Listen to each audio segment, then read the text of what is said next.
Hi guys, today I want to talk about vacancy formation energy.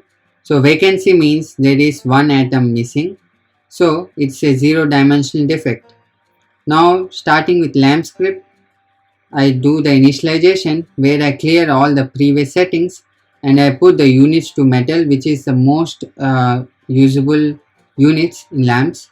Now my dimension is 3 dimension and my boundaries are periodic. So periodic means if you check the blue atom, so the blue atom in all the boxes are the same.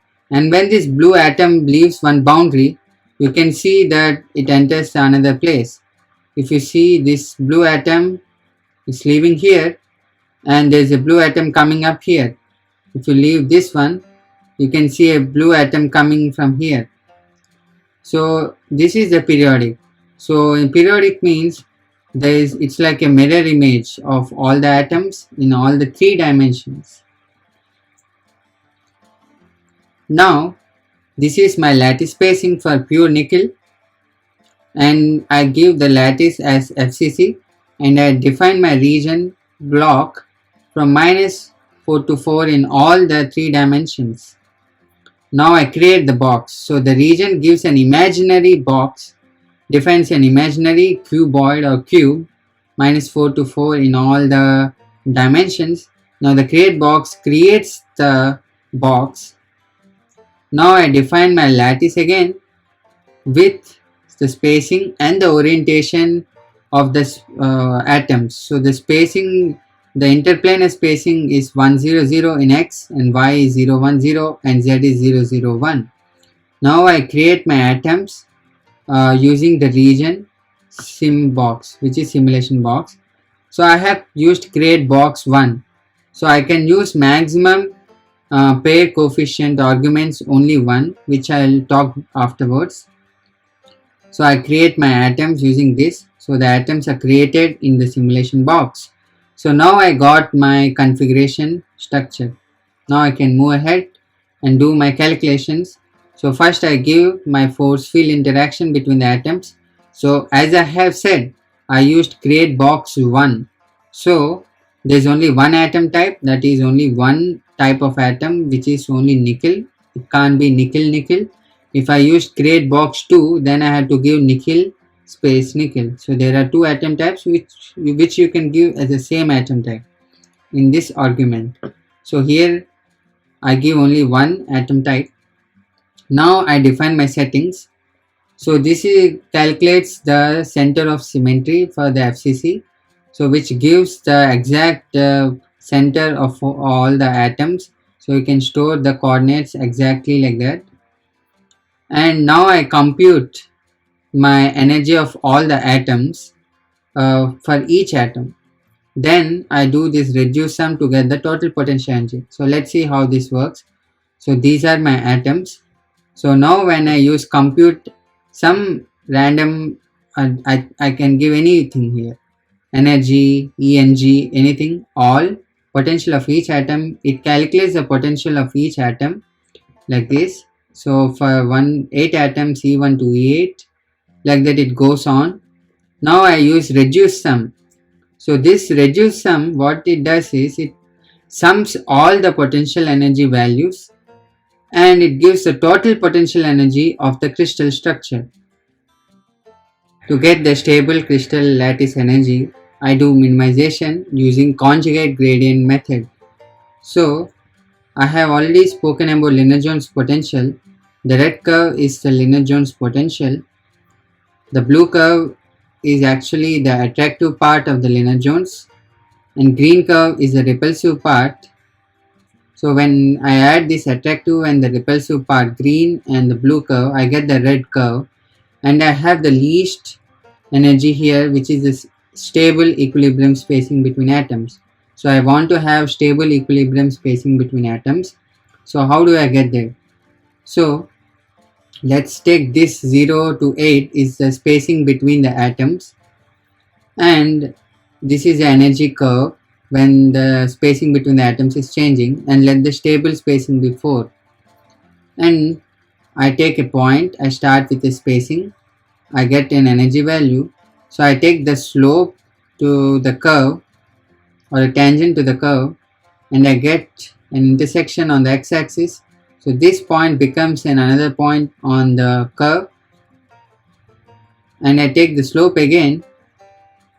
In the similar manner, I get another point, and I take the slope again. I get the least energy value. So this, if you take a slope here, the slope is 0 and it doesn't intersect the curve again. So this is the stable point. Now I do run 0 to store the initial perfect crystal energy, and I store the initial atoms into n0 variable. So I count all the atoms into variable n, and I store this n into n0. Now I store the c underscore atoms, which is I have to put in quotations to store compute variable into some normal variable. So this is the energy value, and I store this energy into EI in my LAMP script. Now I delete the atom. So I take a center atom and I delete it. So I already created a structure from -4 to 4. So I define the radius of the crystal of the sphere, or of the radius of the atom. Now I define a region called select, which is a sphere which has coordinates 0, 0, 0, which is the center, and which has a radius r2, and I delete atoms of the region select, and I did compresses so that it numbers all the atoms after I delete the atom. Again I do minimization after I remove the atom. It is very much required. So this is the equation for vacancy formation energy. So this is the final energy and this is the initial energy. So what is this term? Since I removed one atom for final crystal structure to create a vacancy, and the initial energy has one atom extra, I need to compensate for that. I can't subtract these two directly. I need to multiply this with n0 minus 1 divided by the initial number of atoms, so that this has n0 minus 1 atoms and this also has n0 minus 1 atoms. So this is how I calculate and I define my variable, which I have written in the LAMP script. So let's run the script. When I run the script, lmp underscore mpi minus in vacancy.lmp, I get my vacancy formation energy is 1.6 electron volts.